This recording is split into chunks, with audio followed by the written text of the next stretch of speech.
जैसे हम अपने जियो पेमेंट बैंक के अकाउंट के थ्रू जैसे फ़ोन पे ऐप के थ्रू पैसा ट्रांसफ़र करने के लिए जा रहे हैं, तो जैसे हम अमाउंट एंटर कर चुके हैं और जैसे अपना जियो पेमेंट बैंक वाला जो अकाउंट है सेलेक्ट कर चुके हैं। अब जैसे हम पेमेंट करने के लिए जाते हैं तो जैसे पे वाले ऑप्शन पर क्लिक करते हैं। उसके बाद जैसे हम यहाँ पर अपना यूपीआई पिन एंटर करके राइट करते हैं तो हमारा जो पेमेंट है कंप्लीट नहीं हो रहा है, बल्कि जो हमारा पेमेंट है बार बार फेल्ड हो जाता है। हम बहुत बार ट्राई कर चुके हैं लेकिन हमारा जो पेमेंट है बार बार फेल्ड हो रहा है और हमको एरर देखने को मिलता है, something went wrong please try again later. यानी यहाँ पर बताया जा रहा है कि आप बाद में फिर से ट्राई करें। तो जैसे हम बार बार पेमेंट करने का ट्राई कर रहे हैं, हमारा पेमेंट बार बार फेल्ड हो रहा है, something went wrong please try again later का एरर प्रॉब्लम देखने को मिल रहा है। ओके, और जैसे हमको व्यू डिटेल्स का ऑप्शन दिया जाता है, जैसे हमने व्यू डिटेल्स पर क्लिक किया तो आप यहाँ पर देख सकते हैं हमारा जो भी ट्रांजैक्शन है वह यहाँ पर फेल्ड हो चुका है और यहाँ पर बताया जा रहा है your payment failed due to a technical issue. यानी टेक्निकल इशू के कारण जो हमारा पेमेंट है वह फेल्ड हो रहा है। ओके, बस इतना बताया जा रहा है। ओके, तो हमको यह प्रॉब्लम क्यों आ रहा है वह रीजन यहाँ पर नहीं बताया जा रहा है। तो इस प्रॉब्लम का सॉल्यूशन क्या है और हमको यह प्रॉब्लम क्यों आ रहा है वह आप इसी वीडियो में जानेंगे। ओके,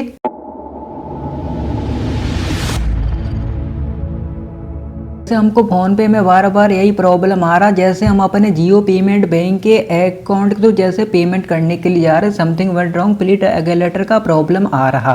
अब जैसे हम यहाँ पर क्या करेंगे, जैसे हम फोन पे ऐप से बैक आ गए, बैक आने के बाद अब जैसे हमने जियो पेमेंट बैंक का जो मोबाइल बैंकिंग ऐप है जियो फाइनेंस, जैसे हमने इस ऐप को ओपन किया, ओपन करने के बाद अब जैसे हम यहाँ पर अपने जियो पेमेंट बैंक के मोबाइल बैंकिंग में लॉगिन हो जाते हैं। अब जैसे हम अपने जियो पेमेंट बैंक के मोबाइल बैंकिंग में लॉगिन हो गए तो जैसे आप यहाँ पर देख सकते हैं हमको जियो पेमेंट बैंक में नोटिफिकेशन देखने को मिला। जैसे आप यहाँ पर देख सकते हैं debit freeze, your account is under debit freeze. यानी यहाँ पर बताया जा रहा है कि आपका जो जियो पेमेंट बैंक का अकाउंट है वह यहाँ पर डेबिट फ्रीज कर दिया गया है। यानी जैसे हमारा अकाउंट डेबिट फ्रीज हो जाता है उसके बाद हम अपने अकाउंट के थ्रू किसी को पैसा ट्रांसफर नहीं कर सकते, सेंड नहीं कर सकते हैं, लेकिन रिसीव कर सकते हैं। अब हमारा अकाउंट डेबिट फ्रीज क्यों हुआ है वह यहाँ पर नहीं बताया जा रहा है, अनफ्रीज कैसे होगा वह भी यहाँ पर नहीं बताया जा रहा। बस इतना बताया जाता है कि हमारा अकाउंट डेबिट फ्रीज हो चुका है, अब हम पैसा ट्रांसफर नहीं कर सकते। अब जैसे राइट टू अस का ऑप्शन दिया जाता है, इस पर क्लिक किया तो यहाँ पर ही बताया जा रहा है कि आपका अकाउंट डेबिट फ्रीज हो चुका है। तो अब जैसे हम यहाँ पर राइट टू अस पर क्लिक करते, अब जैसे हमने राइट टू अस वाले ऑप्शन पर क्लिक कर दिया उसके बाद हमारे मोबाइल में जो भी जीमेल ऐप है वह यहाँ पर ओपन हो गया, जैसे आप यहाँ पर देख सकते हैं। और यहाँ पर ऑटोमेटिक ईमेल यहाँ पर फिलअप हो जाता है, जैसे आप यहाँ पर देख सकते हैं। तो अब यहाँ पर बताया जा रहा है कि हमको जियो पेमेंट बैंक को यहाँ पर एक ईमेल सेंड करना होगा।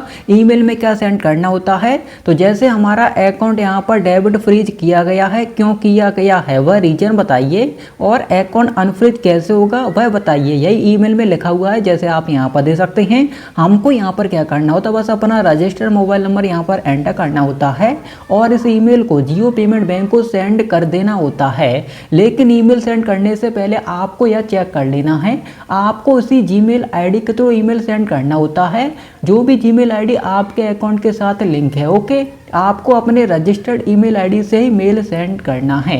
तो जैसे हमने ईमेल सेंड कर दिया, अब जैसे हमने ईमेल सेंड कर दिया, ईमेल सेंड करने के बाद अब यहाँ पर हम क्या करेंगे, जैसे अब यहाँ पर अभी हमको यही एरर देखने को मिल रहा है डेबिट फ्रीज का। तो अभी जैसे जियो फाइनेंस ऐप से बैक आते हैं, उसके बाद जैसे जीमेल ऐप को ओपन करते हैं तो जैसे हमने ईमेल सेंड कर दिया था। ओके, ईमेल सेंड करने के बाद हुआ क्या, जैसे उसके बाद हमको 4 घंटे वेट करना पड़ा। उसके बाद हमको जियो पेमेंट बैंक की तरफ से यहाँ पर ईमेल भी प्राप्त हुआ, जैसे आप यहाँ पर दे सकते हैं। तो यह प्रॉब्लम हमारे साथ सुबह हुआ था, हमने ईमेल सेंड कर दिया था और अभी हमको जियो पेमेंट बैंक की तरफ से यह रिप्लाई भी मिला है, जैसे आप यहाँ पर देख सकते हैं। इस तरीके का रिप्लाई आया है। तो अब इसमें हमको यहाँ पर बताया जा रहा जियो पेमेंट बैंक के द्वारा कि जैसे इन्होंने हमारा जो अकाउंट है चेक किया है तो हमारा अकाउंट फ्रीज कर दिया गया है। क्यों फ्रीज किया गया वह रीजन बताया गया कि हमको अपने अकाउंट का री-केवाईसी कंप्लीट करना होगा, तभी हमारा अकाउंट फिर से अनफ्रीज होगा। ओके, अब अकाउंट अनफ्रीज कैसे होगा वह इसी ईमेल में बताया गया है। तो अकाउंट अनफ्रीज कराने के लिए जैसे हमको री केवाईसी कंप्लीट करना होगा। री केवाईसी कंप्लीट करने के लिए जैसे हमको एक डॉक्यूमेंट चाहिए, वैलिड डॉक्यूमेंट, जैसे आधार कार्ड हो सकता है, पासपोर्ट, वोटर कार्ड, हमको बहुत से डॉक्यूमेंट देखने को मिलते हैं। तो जैसे आपके पास इनमें से कोई भी एक डॉक्यूमेंट है तो आप अपना री केवाईसी कंप्लीट कर सकते हैं। तो जैसे हमारे पास आधार कार्ड है, ओके, तो हम आधार कार्ड के थ्रू अपना री केवाईसी कंप्लीट कर सकते हैं। ओके, तो जैसे आपके जियो पेमेंट बैंक का जो अकाउंट है वह यहाँ पर डेबिट फ्रीज हो चुका है और रीजन है री केवाईसी कंप्लीट नहीं हुआ है। तो जैसे री केवाईसी कैसे कंप्लीट होगा, अब हमारा अकाउंट अनफ्रीज कैसे होगा, हम यहाँ पर कंप्लीट वीडियो बना चुके हैं। ओके, तो आपको वह वीडियो इस वीडियो के एंड स्क्रीन पर देखने को मिल रहा होगा, तो आप देख सकते हैं। ओके, उसके बाद आपका अकाउंट अनफ्रीज हो जाएगा जैसे आप अपना री केवाईसी कंप्लीट कर लेते हैं। ओके।